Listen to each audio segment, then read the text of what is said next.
27/6/2025 அன்று நகை மாயமானதாக புகார் அளிக்கப்பட்டு 28/6/2025 அன்று இது குறித்து காவல்துறை விசாரணை மேற்கொண்டு அந்த விசாரணையில் மறைந்த அஜித்குமார் தாக்கப்பட்டு இறந்திருப்பதாக செய்திகள்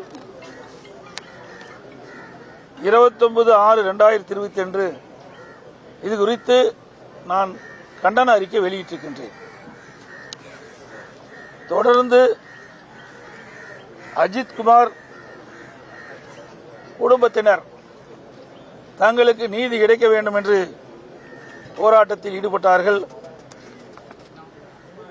அவர்களோடு அனைத்து இந்திய அண்ணா திராவிட முன்னேற்ற கழகத்தைச் சேர்ந்த எங்களுடைய மாவட்ட செயலாளர் அவர்களும்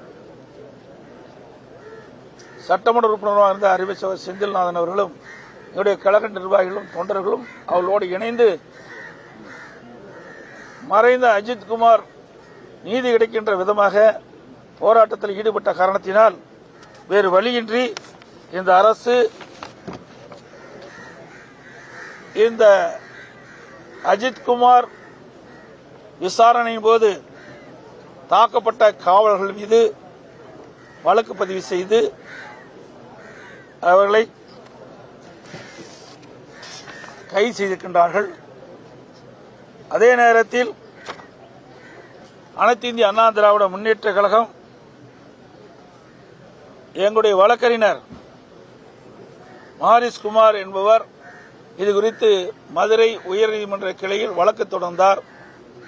அதோடு மதுரை உயர்நீதிமன்றமும் தானாக முன்வந்து இந்த வழக்கை விசாரிக்கின்ற பொழுது